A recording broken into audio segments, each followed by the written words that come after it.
Hello, magandang araw. Palapit na tayo sa graduation natin. So, second to the last week na natin to. At ang module natin para sa ating YouthWorks PH Flexible Training for Work Program, Module 4.2. At again, nandito na tayo sa professional skills. Core skill number 4, professional skills, maintaining the right attitude and proper decorum. Kung last time, ang pinag-usapan natin is how to manage yourself, today, ang pag-usapan natin is how is the importance of having integrity. Okay? It's not the how. Kasi alam ko naman na alam nyo na to eh. Kaya nga kayo napili, kaya kayo pinili sa programa na to dahil nagpakita kayo ng potential. Alright? And integrity is one of the crucial, important skill na dapat meron kayo. Alright? So, sa activity natin, no? si you are the first one to arrive in the office since no one else is around. Anong gagawin nyo? When you're alone in the office, ano ang gagawin? Mangangalikot ba ng mga gamit ng may gamit? Right? O magpo-focus ka lang dun sa yung table at hindi mo gagalawin ang ibang uh, tables. Pwede rin namang tingin ka lang sa window, magmuni-muni. Pwede naman yun. Second situation, a client sent over a feast for your team as a thank you, but the rest of your team is busy in a lunch meeting. Anong gagawin mo? Uubusin mo ba yung pagkain?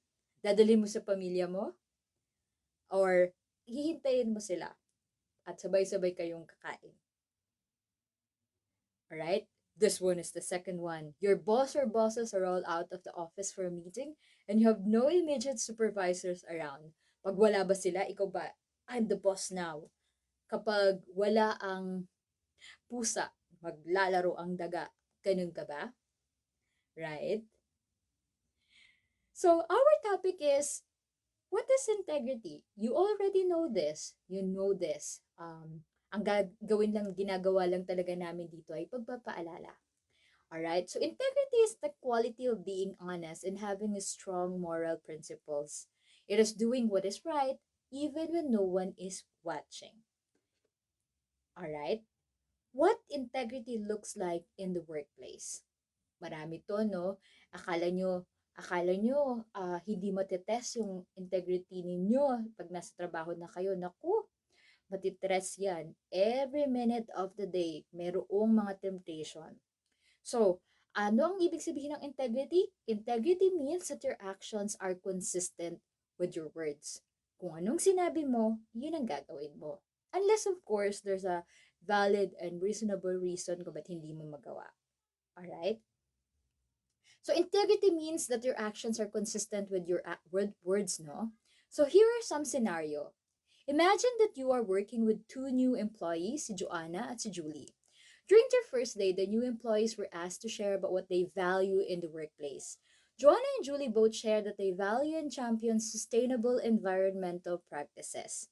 So, eto kasi, naku, 'di ba? Ano 'yan ngayon? Kasi ang hirap na uh, nire-reap na natin yung hirap dahil sa kapabayaan natin sa earth.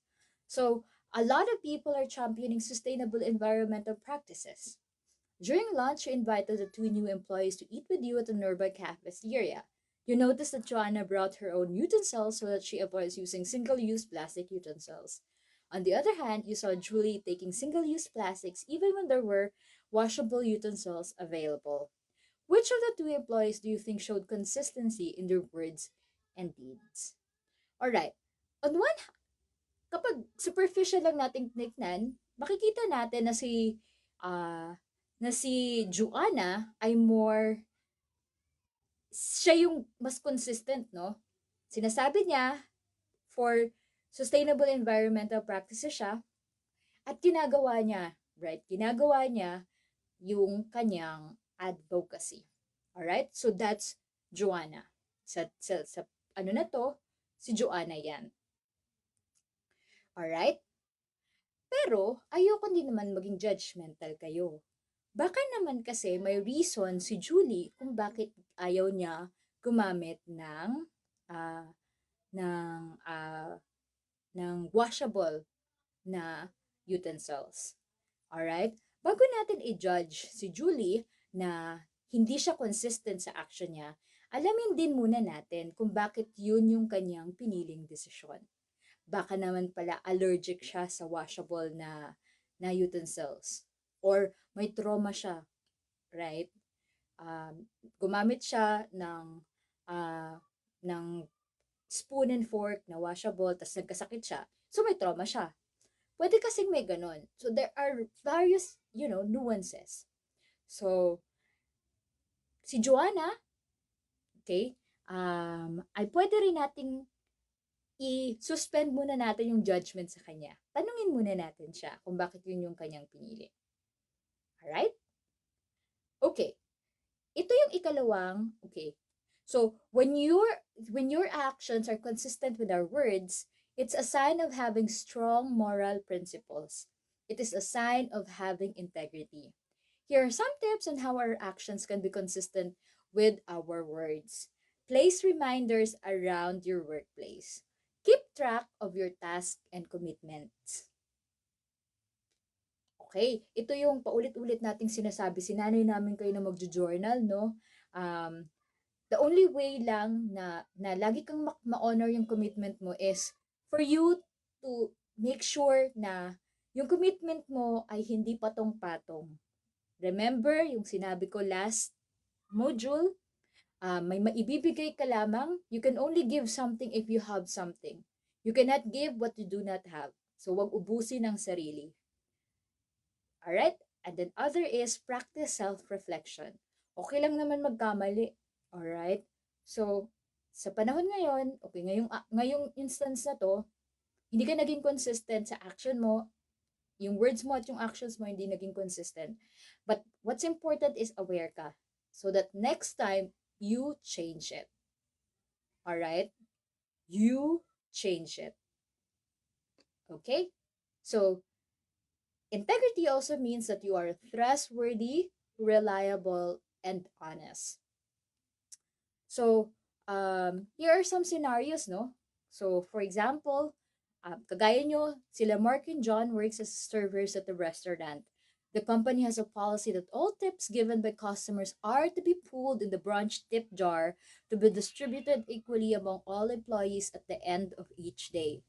Mark, with his undeniable charm and great service to customers, always receives generous tips from customers. John noticed this and suggested, bulsahin mo na lang yan, pre. Ikaw naman naghirap para dyan eh. Deserve mo yan. What might integrity look like in this situation? What might integrity look like in this situation? Napakadaling sabihin, no? Ikaw nga naman talaga naghirap dyan, ano? So, sa'yo yung pera. But integrity also means that you are trustworthy, reliable, and honest. Remember that sa restaurant, or hindi lang sa restaurant, sa workplace, instead of looking at short-term rewards, I want you to look at long-term rewards. So, for example, kapag binulsa ito ni Mark, okay, pag binulsa niya yung pera, yes, kikita siya, may pera agad siya, but he will lose the the respect of his katrabaho.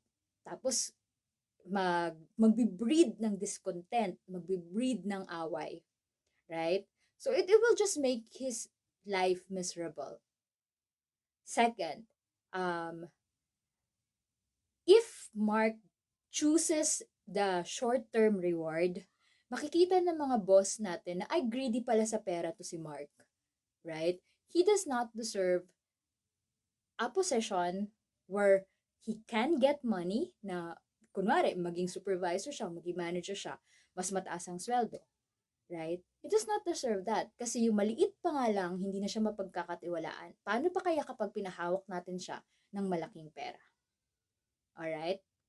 So, kapag nalagay kayo sa sitwasyon na ito, I know it's tempting, and I have been tempted too. But always be selfish. Be selfish. Always look at the long term. Alright? Tandaan na mas malaki ang kikitain mo, mas matagal ka sa trabaho, kung ikaw ay trustworthy, reliable, at honest. Be selfish, but in that way. Okay? Alright. Um, when we are able to do what is right, even when our boss is not looking or when no one is looking, we're able to build trustworthiness, reliability, and honesty. Here are some tips on how we can develop trustworthiness, reliability, and honesty in the workplace. Follow rules and company policies. Work when you are at work. Have an accountability partner. And when we say follow rules and company policies, ito yung mga makatarungang mga polisiya. If the rules are just and justified, do it. If it's not, question it. Right? Tinuruan ko rin kayo to have self-righteous anger. Self-righteous uh, na pag-question sa authority. But if the rules and company policies are correct, follow it. Right? Okay. The third is, integrity means that you communicate openly and honestly. Minsan mahirap yan. Di ba nga, napakahirap magbigay ng feedback, lalo na kung negative. But, sometimes, okay, communication in the context of integrity means giving honest feedback to someone's work. So, ang pagbibigay natin ng feedback, we do the sandwich method. What's good? What's bad and needs improvement? And then what's good? Sandwich, para hindi siya masaktan. Okay? But we do it honestly. We give praise and recognition where it is due. That's another thing, no, na nakakalimutan natin. Sa sarili natin, sa katrabaho natin, sa boss natin. Natitake for granted natin yung praise and recognition. This is what I want you to learn. If you do something good, pat yourself in the back. Congratulate yourself. Give yourself the due regard and recognition that you need. Alright? Hindi yan kayabangan. It's not kayabangan. It's integrity. Yung kinikilala mo yung sarili mo, kinikilala mo yung contribution mo. Alright? So you give praise and recognition where it is due. That also means that kung ibang tao yung dahilan, alright, ng success ninyo, you also give the praise and recognition sa kanya. Hindi yung inggit-inggit ka sa kanya. Alright? Tapos parinig ka, i-invalidate mo siya. I-invalidate mo yung recognition niya. Huwag ganun. Remember, ang goal ninyo ay magkaroon ng isang tahimik na workplace. Alright? You give honest recognition and then you work hard para ikaw naman ay magkaroon din ng recognition. Alright? You also ask for help when it is needed. Again, pinakilala din namin sa inyo na hindi kayo superhuman. May mga pagkakataon na kakailanganin ninyo ng tulong. Alright? So you ask help when it is needed. But of course, hindi naman entitled tayo, no, dun sa hinihinga natin ng tulong. Let the other person some time para maibigay sa atin yung tulong na kailangan natin. Hindi yung agad-agad. No. That's not how we ask for help. Okay? So, we ask for help when it is needed. And then you express your opinion openly, even if it is unpopular or contradictory to the majority. As long as nasa tamang lugar or nasa tama ka, tama yung reason mo for expressing your opinion. Alright? This is a personal experience. You probably noticed na I'm someone na nag-assert ng aking right talaga bilang isang empleyado. Hindi lahat ng company open sa ganon. Yung last company na pinagtrabahuan ko ay they marked me as maldita. They marked me as a bad employee because I do that. Because I express my opinion publicly. Magkakaroon talaga ng risk na ganon. But what I did is I went out of that toxic environment. And now I'm working in not just one, not just two, but 3 organizations. 3 organizations kung saan nirerespeto yung opinion ko at nirerespeto yung advocacy ko na i-empower din kayo. Alright, virtual nga lang, Pero gusto ko nakikita ninyo yung desire ko na ma-empower kayo. I want you to be an empowered person. Alright? Mahirap man tayo, entry level man yung trabaho natin, pero may dignidad yan. Alright? And your integrity gives you that dignity. Alright? So you communicate your concerns to a colleague or to the management. Alright? Sabihin mo yung concern mo to the colleague or to the management. Again, kung may concern ka, sabihin mo sa supervisor, sa manager, para mabigyan nila ng solusyon. Hindi yung chismis-chismis. Masisira lamang, masisira yung reputasyon mo, masisira yung environment, at hindi pa masusolusyonan. Alright? So, integrity is such an important factor. Alright? Sa panahon ngayon, yun yung nagdedetermine kung magtatagal ka sa trabaho. And, ito pa, again, kagaya nung balik ako doon sa kwento ko, no? Minsan, it's not you. It's the company. Kung ang company does not value integrity, you are in the wrong company. Get out. Get your experience and go to a place that will value you and your integrity. Marami pa rin yan. Alright? So, integrity means that you communicate openly and honestly. So, here's an example, no? In a team meeting, your boss starts to talk about how successful the company's anniversary celebration was, and thank you for spearheading the event. You know, however, that a lot of the ideas that make the celebration a success were from collaborative efforts of your teammates. How might you show integrity in this situation? Aangkinin mo lang ba para ikaw yung ma-promote? No. The best mentors, the best bosses that I have worked with are the ones who shared the victories with the team. Alright? Karamihan ng mga boss na nirerespeto ko hanggang ngayon, sila yung kinikilala yung kontribusyon ko. So, ganun din kayo. Alright? Kilalanin ninyo yung kontribusyon ng kasama ninyo. It does not diminish the worth of your success kung isi-share mo siya. Alright? Okay? It also makes you a better leader. It also makes you parang ikaw yung mas may leadership potential. Alright? So, wag maging greedy, wag maging selfish, share victories. Alright? So, when we are able to communicate openly and honestly in the workplace, we're able to bring our authentic self to work. And authenticity is another manifestation of integrity. Yung sabi nga ninyo lagi, yung totoong ikaw. Diba? Totoong ikaw. Alright? Here are some tips on how we can communicate properly and honestly in the workplace. Admit mistakes. Pag nagkamali, admit it. I stand corrected. Paano ko po ba maitatama? Alright? Admit mistakes. Give credit where credit is due. Kung ginawa mo, sabihin mo. Pero kung ginawa ng katrabaho mo, sabihin mo rin. Huwag angkinin. Huwag maging credit grabber. Alright? Marami niyan. Marami sa opisina niyan. So, don't be like that.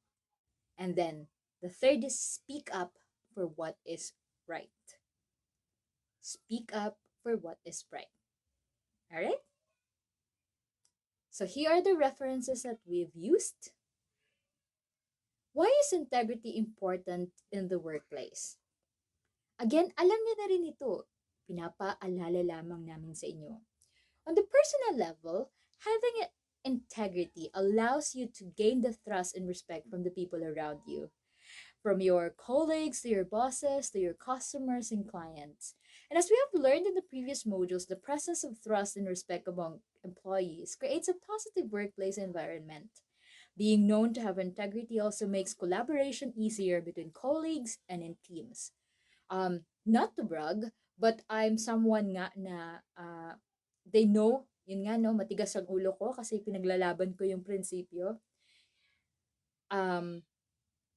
But that also allows me to hindi ako automatic na nagkakapera agad. I used to work sa government ha.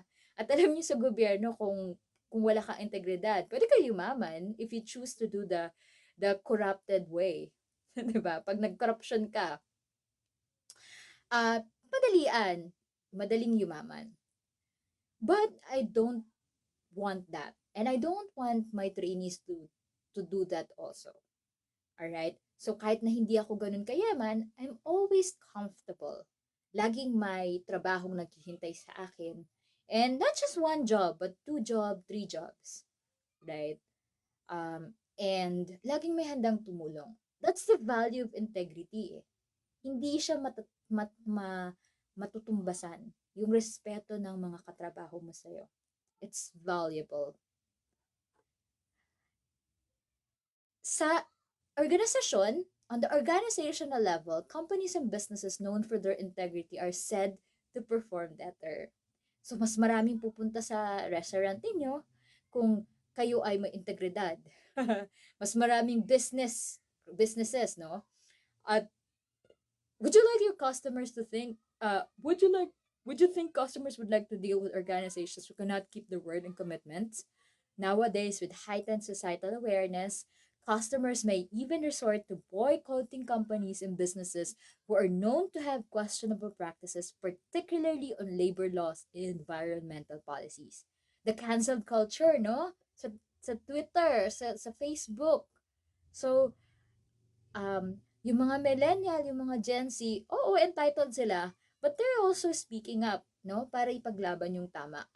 And you've seen na mas gusto pa rin ng tao yung kumpanya na may integridad. Let's look at this example of using a company's resources for personal use. All right?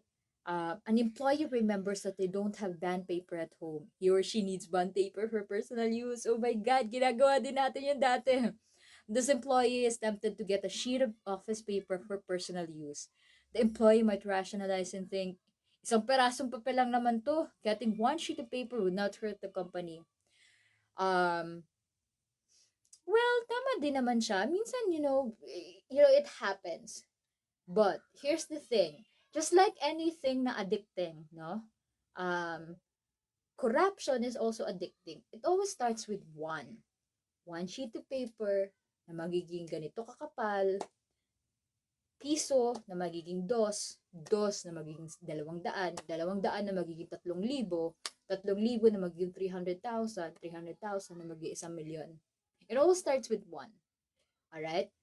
So, if you don't want to be tempted, maliit pa lang, mag-no ka na. Maliit pa lang, mag-no ka na. Alright?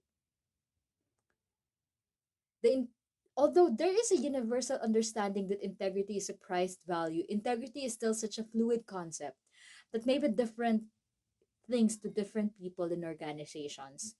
How do we demonstrate and practice integrity in the workplace then? The next topic summarizes practical ways of demonstrating integrity in the workplace. The 5 ways to demonstrate your integrity. Okay? So here are some examples, no? Application. Your company provided you with a mobile phone for easier communication purposes. You're allowed to bring the mobile phone with you at home. One night, you realize your personal mobile phone does not have load anymore and you need to get in touch with a friend. You remember that you have your company phone with you. What will you do? Will you use your company mobile phone? Why or why not? Again, gray area to, no?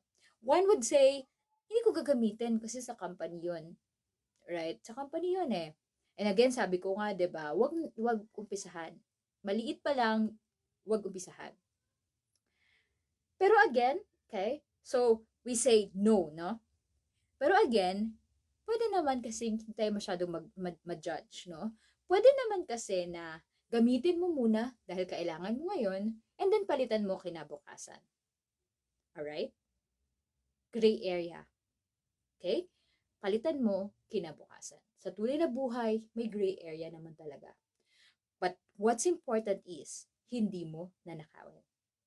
Okay? Second application. You see that one of your teammates is not being so honest about logging their hours on their timesheet.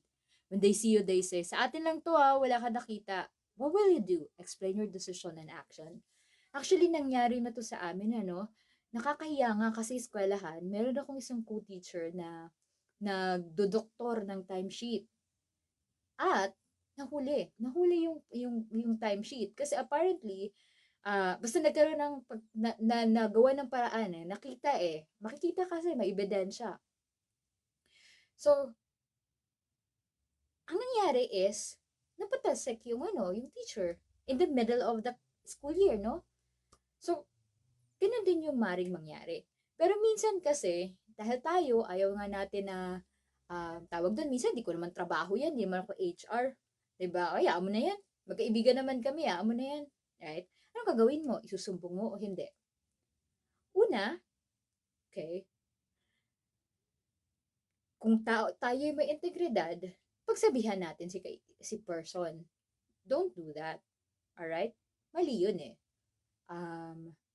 Again, hindi natin, kung kaya niya yung maliit na panggugoyo, hindi natin alam kung ano yung malaking panggugoyo, yung mas kaya pa niyang gawin.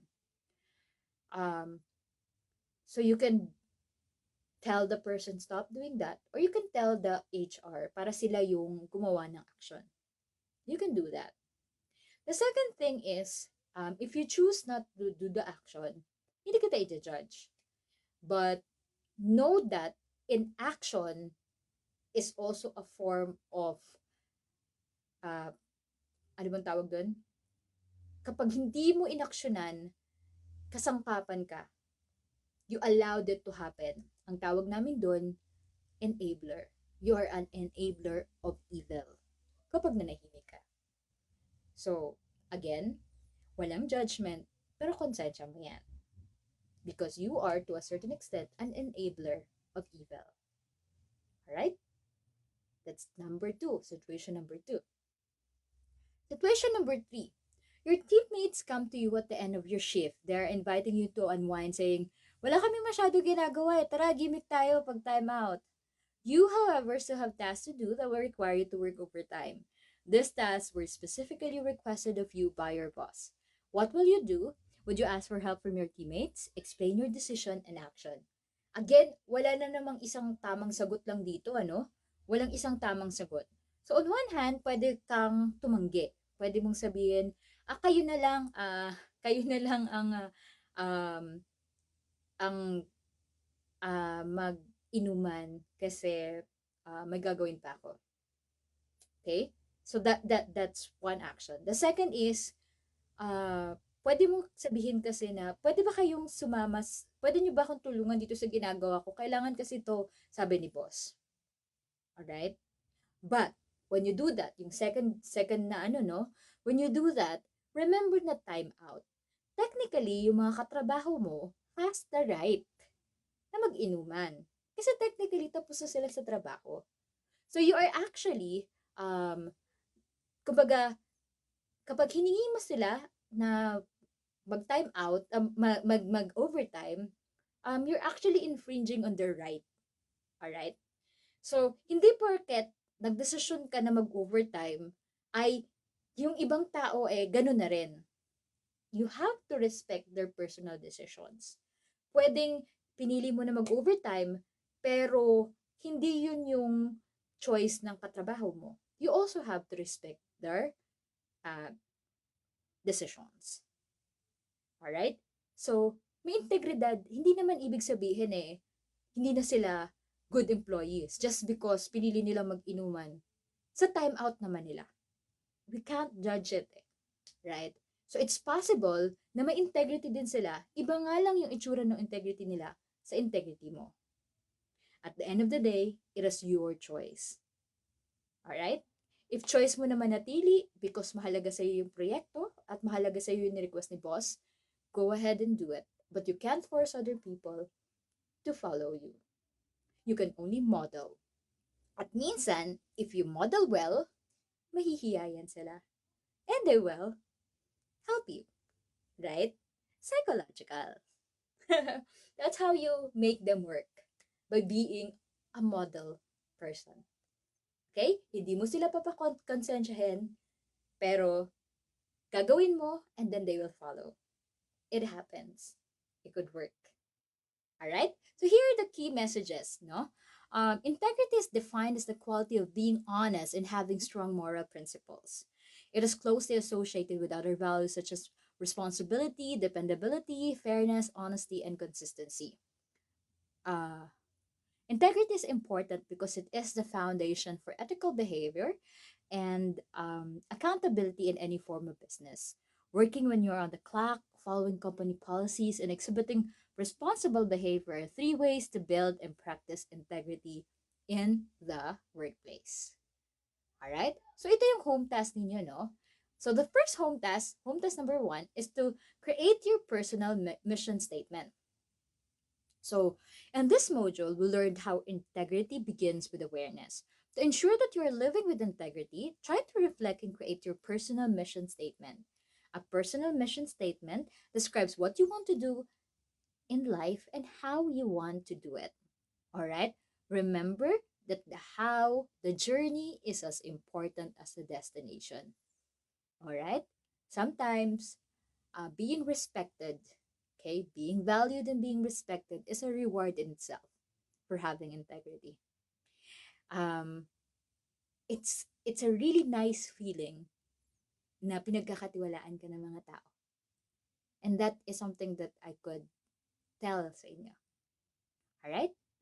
Um, and when you create your personal mission statement, here are some guide questions for you to consider. So, what makes you smile? What are your favorite things to do in the past? What are your natural gifts and talents? What were some challenges, difficulties, and hardship you've experienced in life? And how did you overcome it? What are the how what are your personal values? What values were taught or introduced to you when you were a child? When you were studying, when you started working? What are your goals in life? What do you want to be able to do in your life? And what do you think is the purpose of your life? All right. The second home task is an interview with your personal idol. So, is there a person who you look up to in your life? Somebody who exemplifies moral and ethical values such as integrity? Maybe a hero, a celebrity, a public servant, a family member, a coworker, or a friend. What if you can have a 1 hour interview with this person? What are the things you would like to ask this person? To push yourself further, try to think what this person will also say to you. So, gawa ka mag-interview ka. Ano yung mga itatanong mo sa kanya? Ano na sa tingin mo yung sasabihin niya sa'yo? Alright? Interview with your personal idol. Alright. So, that's our module 4.2, Flexible Training for Work program. Alright. Pawis na pawis ako. Sobra yung pawis ko ngayong araw. But having integrity also means finishing this module for all of you. Alright. Anyway, that's it. That's it for today. I hope that you learned something special today. Para worth it naman yung sacrifice ko. I hope you learned a lot. Bye!